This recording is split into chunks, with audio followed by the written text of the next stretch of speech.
Assalamualaikum warahmatullahi wabarakatuh. Perkenalkan, nama saya Reski Fitraha dari kelas 4A dengan NPM 24351073, akan membaca buku pada bagian bab 5, yaitu JavaScript Under the Hood.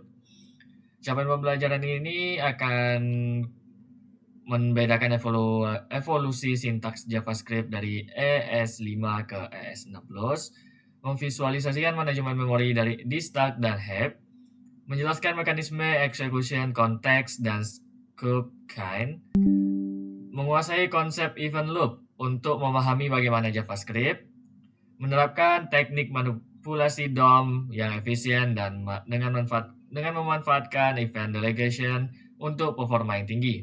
Yang pertama, kita masuk pada ECMAScript, standar evaluasi bab bahasa web.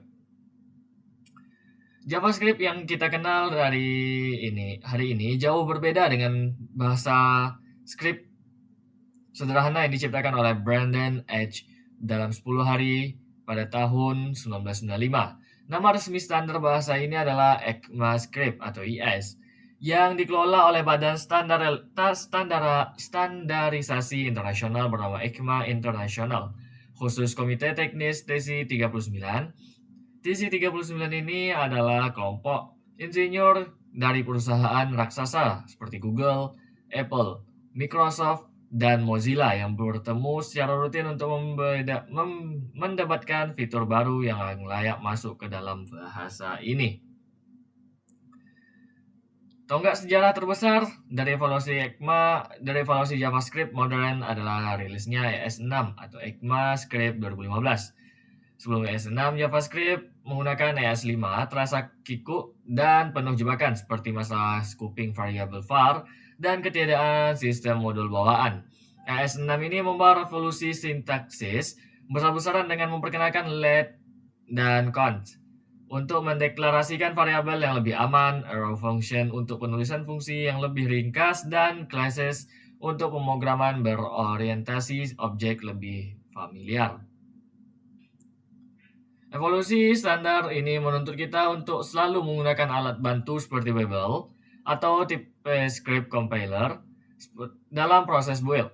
Karena tidak semua browser di dunia, terutama browser lama di instansi pemerintah atau korporat, langsung mendukung fitur terbaru ES 2024. Kita perlu menerjemahkan kode modern kita ke versi JS yang lebih tua agar compatible. Konsep ini disebut transpiling, source to source compiling. Ini memungkinkan kita menulis kode dengan sintaks masa depan yang ekspresif hari ini, dapat mengorbankan pengguna yang masih terjebak dengan browser lawas. Yang kedua, kita masuk pada memory model dan data types di balik tirai penyimpanan. Untuk menulis kode yang efisien dan bebas bug, kita juga mengintip bagaimana mesin JavaScript seperti V8 di Chrome menyimpan data kita di memori komputer. Di sisi lain, heap adalah wilayah memori yang besar, tidak terstruktur, dan lebih lambat, digunakan untuk menyimpan data dinamis yang ukurannya masih berubah-ubah, seperti objects dan array, yang sebenarnya juga objek, tetapi ukurannya tidak pasti. Akibatnya, OBJ1 dan OBJ2 menunjukkan ke rumah yang sama. Jika kamu mengubah isi OBJ2, maka OBJ2.x sama dengan 99. Maka OBJ1.x juga bisa ikut berubah menjadi 99.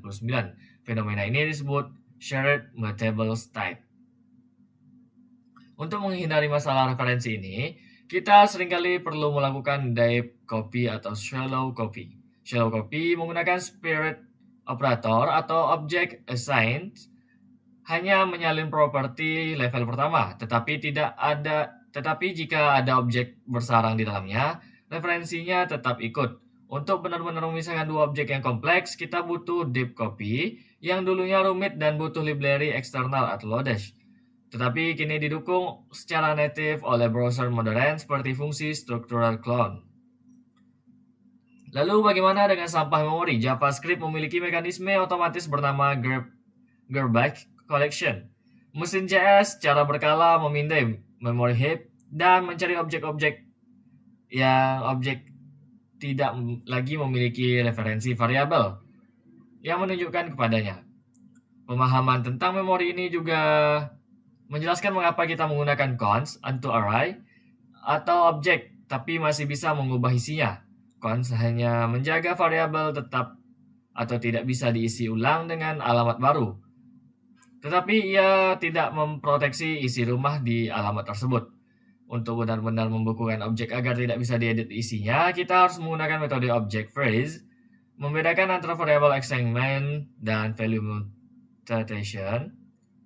Mutation adalah langkah penting menuju kedewasaan pemrograman. Yang ketiga kita masuk execution context dan scope aturan main variabel. Konsep yang tak pernah kalah pentingnya adalah scope atau cakupan yang menentukan di mana sebuah variabel bisa diakses atau dilihat. Ada 3 jenis scope utama, yaitu global scope, bisa diakses di mana saja, kemudian function scope, hanya bisa diakses di dalam fungsi, dan yang terbaru WS6, block scope, hanya bisa diakses di dalam kurung kurawal. Mekanisme pencarian mengikuti aturan scope chain, di mana kamu mencoba mengakses variabel di dalam fungsi.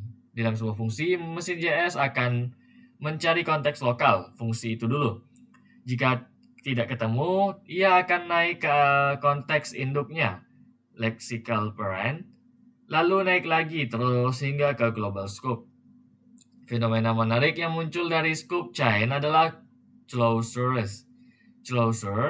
terjadi ketika sebuah fungsi mengingat variabel dari lingkungan luarnya bahkan setelah fungsi luarnya selesai dieksekusi. Bayangkan sebuah fungsi baud counter yang mengembalikan fungsi lain. Variabel count yang di dalam baud counter seharusnya dihapus dari memori setelah fungsinya selesai. Tetapi berkat closure, fungsi anak yang dikembalikan membawa ransel berisi referensi ke variabel count tersebut. Terakhir, kata kunci this adalah sumber kebingungan abadi karena nilainya berubah-ubah tergantung bagaimana fungsi dipanggil. Bukan di mana ia ditulis dalam metode objek, this merujuk ke objek itu sendiri. Biasanya this merujuk ke global object atau undefined untuk state mode. Yang keempat adalah the oven loop dan asynchronous, melakukan banyak hal sekaligus, yang artinya hanya punya satu tangan dan hanya bisa mengerjakan satu hal pada satu waktu di satu callback, yaitu adalah single threaded. Mesin JavaScript sebenarnya tidak bekerja sendirian. Ia dibantu oleh web APIs yang disediakan oleh browser seperti setTimeout, Vintage, DOM Events, dan DOM Events.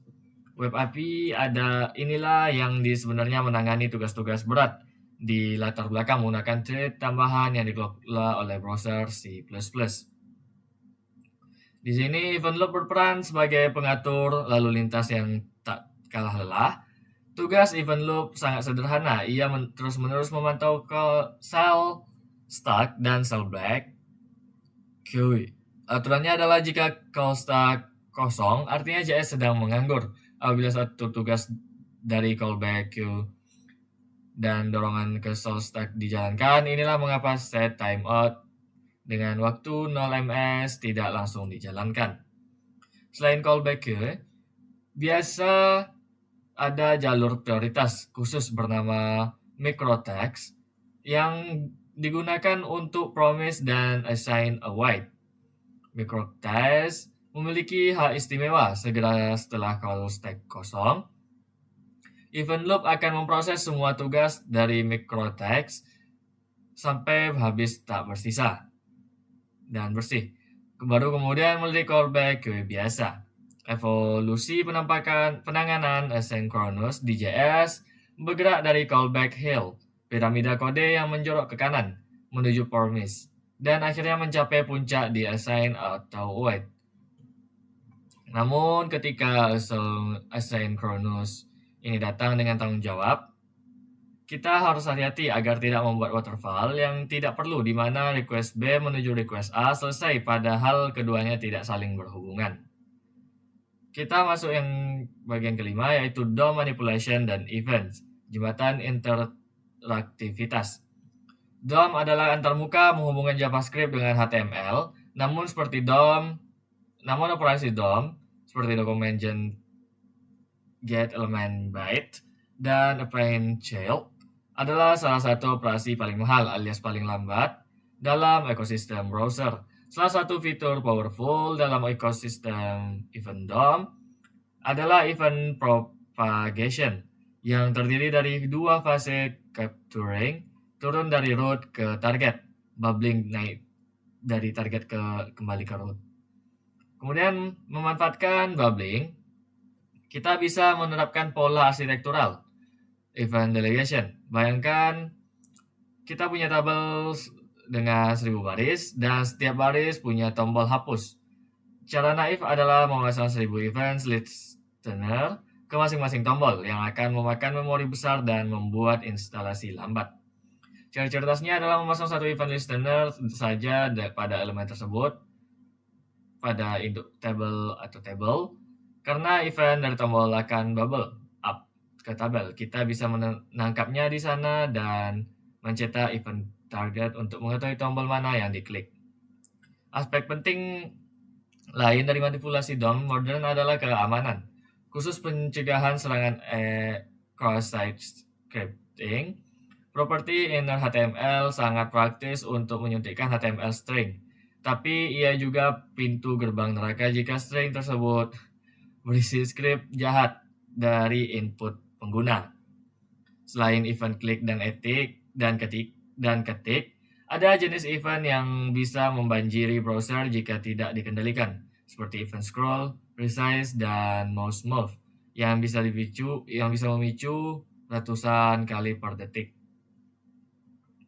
Yang keenam itu integrasi keislaman, manajemen hati, dan disiplin proses. Sifat single thread pada JavaScript mengajarkan kita tentang konsep khusyuk dan fokus dalam beramal. Sebagai role stack, JavaScript hanya bisa mengeksekusi satu fungsi pada satu waktu. Kemudian mengajarkan kita juga pada fokus pada satu tujuan atau ikhlas, mencoba melakukan banyak hal sekaligus multitasking, seringkali membuat ilusi yang menurunkan kualitas amal, sama seperti membebani mindset akan menyebabkan aplikasi macet. Dalam sholat kita diperintahkan untuk menyingkirkan semua urusan duniawi, hanya memproses konteks ibadah. Inilah yang dimaksud single thread spiritual yang menjamin kualitas koneksi seorang hamba dengan Tuhannya. Konsep asynchronous dan event loop mengajarkan kita tentang hakikat kesabaran dan tawakal berserah diri. Mekanisme garbage collection, pengelolaan memori adalah metafora teknologi yang sangat kuat, dan tazkiyatun nafas, penyucian jiwa. JavaScript juga menghapus objek-objek yang tidak memiliki referensi dan tidak lagi berguna atau sampah agar memori tidak bocor memori RAM. Kemudian perbedaan tipe primitif yang disalin nilainya immutable dan tipe referensi mengingatkan kita bahwasanya sabawit hal yang tetap dan mutaghayyirat hal yang berubah. Konsep execution context dan scope mengajarkan kita tentang adab dan batasan ilmu. Sebuah variabel dalam fungsi tidak bisa dilihat dari luar, menjaga privasi integritas data tersebut, khusus untuk lingkaran tertentu, block scope. Selain itu, hosting, di mana deklarasi diangkat ke atas mengingat kita bahwa niat deklarasi harus selalu mendahului eksekusi. Sebagaimana hadis innamal a'malu binniyat, sesungguhnya amal itu tergantung niatnya. Terakhir, evolusi standar ES5 dan ES6 Plus mencerminkan bahwa semangat islah perhatikan terus-menerus dan tajdid pembaruan yang mencegah error saat data kosong, mengajarkan kita untuk selalu berprasangka baik, husnuzon, dan bersiap menghadapi ketidakpastian tanpa harus merusak seluruh tatanan hidup. Yang kedelapan, kesimpulan, membedah mesin di balik layar. Prinsip-prinsip fundamental yang harus kita pahami adalah: yang pertama, standar adalah kunci evaluasi.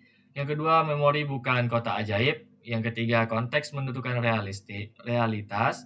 Yang keempat, ilusi multitasking event loop. Dan yang kelima, DOM adalah operasi yang mahal. Dengan pemahaman mendalam tentang mesin JavaScript ini, kita dapat menghadapi satu masalah besar. JavaScript terlalu bebas dan mudah error.